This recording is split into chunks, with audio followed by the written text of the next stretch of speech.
The ramp drops, and the sea is on fire. It is a few minutes after 6:30 in the morning on the 6th of June, 1944, off the coast of Normandy, and the first American soldiers are wading into the shallows at Utah Beach under machine gun fire, into the largest invasion in the history of the world, and walking down the ramp into the water, ahead of them, unhurried, is an old man. He is 56 years old, more than twice the age of most of the boys around him. His heart is failing, his joints are so ruined by arthritis that he needs a cane to walk. He carries a pistol he will barely use, and a walking stick he leans on, and he steps off the boat into the surf and the gunfire as calmly as a man stepping off a porch. He is the oldest man on the beach and the only general in the entire first wave, and he has fought his own army for the right to be here.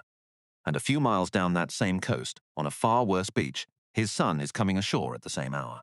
If true, forgotten stories of the men who fought this war are what you came for. Take a second and subscribe.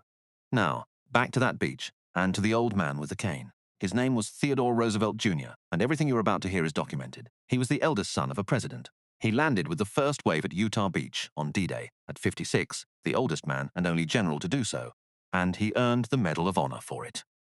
His son, Quentin, landed at Omaha Beach the same morning. 5 weeks later, Ted Roosevelt was dead. All of this is in the Army's records, in his Medal of Honor citation, in the memoirs of the generals who watched him. What is described here, the surf, the cold, the noise, is drawn from how the men there remembered it. The men were real. The morning was real. This is as close to it as the record allows. To understand why a dying, crippled general insisted on walking into the first wave when he could have watched from a ship, you have to understand the family he came from, because the Roosevelts had a particular idea about what was owned. They had already paid it once, in another war, with another son. Theodore Roosevelt Jr. had spent his whole life in the shadow of one of the largest men in American history, his father, the president, and he had spent that life trying to be worthy of the name rather than to rest on it. He had fought in the First World War, been wounded, been gassed, and come home a decorated combat officer who had led from the front. Between the wars, he had done everything: business, politics, government, and when the Second World War came, he was already an old man by a soldier's standard, and not a well one, but he went back into uniform and demanded to be where the fighting was, and he led his men the only way he knew how, which was from the front, close enough to be killed. The family knew what the front cost. In the First World War, Ted's youngest brother, Quentin Roosevelt, had been a fighter pilot, 20 years old, and he had been shot down and killed over France in 1918. It had broken their father's heart. The old president died not long after, and many said the loss of Quentin was part of what killed him. Ted never forgot the brother he lost. When Ted had a son of his own, he named the boy Quentin, after the uncle who had died in the sky over France. And now, a generation later, that second Quentin was a grown man and a soldier, and there was another war and another beach in France waiting for the family. By 1944, Ted Roosevelt was the assistant commander of the 4th Infantry Division, and he was sick. His heart was bad. The arthritis had crippled his walk. By every reasonable measure, he had no business going ashore in the first wave of the most dangerous amphibious assault ever attempted. His own division commander was reluctant to let him. Ted wrote a formal request in writing, asking permission to land with the first wave, arguing that the men would go in steadier if they saw a general walking the beach with them. Sharing exactly was what he was asking them to do. The request was granted. He knew what it might cost him. He went anyway, and he was not the only Roosevelt on the water that morning.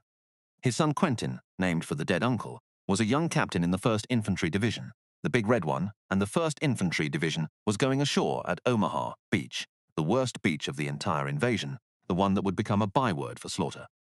While the father walked the sand at Utah, the son was in the killing ground at Omaha, in the surf and the wire and the fire that cut down men by the hundreds. Father and son, on the same morning, on 2 different beaches in Normandy, each not knowing for hours whether the other was alive. Think about what that is.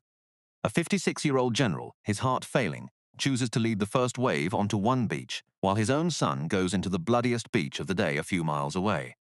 There was no arrangement that put them together, no protection in it, no family exemption. They were simply both the kind of men their name had made them, and so they were both there, in the first hours of the invasion, each risking everything, each carrying the other in the back of his mind through the longest morning of their lives. They were, as far as the record shows, the only father and son to land in the D-Day assault, and the father on his beach was about to have the finest hour of his life. Utah Beach went wrong before it began. The currents and the smoke pushed the landing craft off course, and the first wave came ashore some 2,000 yards from where it was supposed to be, on the wrong stretch of coast entirely, with the carefully made plans suddenly useless. Officers stood on the sand trying to understand where they were and what to do, the whole timetable of the invasion thrown into doubt in the first minutes. And into that confusion walked Ted Roosevelt, leaning on his cane, and he looked at the wrong beach. And he made a decision that changed the day. He would not wait, would not try to shift the whole landing back to the planned position under fire. He said, in words that have lasted, "We will start the war from right here," and the war started from right there. What he did next is why they gave him the Medal of Honor. For hours, Ted Roosevelt walked that beach under fire, upright, leaning on his cane, apparently unbothered by the machine guns and the shells, personally directing the waves of men and vehicles as they came ashore, sending them inland by the new routes he was working out on the spot. He was everywhere, calm, almost casual, a familiar old man in the middle of chaos. And the effect on the frightened young soldiers was extraordinary. If the general could stroll the beach with a cane and a pistol, as though it were a field exercise, then they could do their jobs. He steadied a whole beach by refusing to show fear on it. Utah, thanks in large part to him, became the most successful and least costly of the D-Day beaches. Down the coast, his son survived Omaha. Quentin Roosevelt came through the worst beach of the war and lived and pushed inland with the big red one. At some point in the days that followed, father and son found each other in Normandy, both alive, both having walked through the fire of the 6th of June on their separate beaches.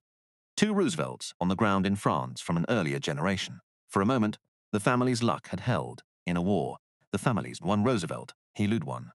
It would not hold. Ted Roosevelt kept going the way he always had, at the front, driving himself, leading from as close to the fighting as he could get, in a body that was failing under him. Through the hard fighting in the Normandy hedgerows that followed the landings, the old general with the bad heart was out among his men, and the strain of it, the exhaustion and the danger, and the sheer physical cost, worked on a heart that was already close to the end of what it could do. He would not slow down. Slowing down was not a thing his name knew how to do, and his body kept the account. On the 12th of July, 1944, just over 5 weeks after he walked onto Utah Beach, Theodore Roosevelt Jr. died in Normandy of a heart attack, in his sleep in the field at 56. The bitter, perfect cruelty of it is in the timing. That very day, or nearly, the decision had come down that he was to be given command of a division of his own, the thing he had wanted, the recognition of everything he had done. He died before he could be told, or just as it came. The oldest man on the beach, the general who had walked through the machine guns with a cane and lived, was killed in the end not by the enemy, but by his own worn-out heart. Having spent the last of it on the invasion of France, they gave him the Medal of Honor for D-Day, for walking that beach, for the calm that steadied thousands of men. For the calm that steadied thousands of men. It was awarded after his death. His son Quentin, who had landed at Omaha, was amongst those who mourned him, and Ted American Cemetery was buried where he mourned him, in the American with his cemetery above the Normandy beaches, among the men he had told soldiers, in the ground of the country, above Lee giving its sons to.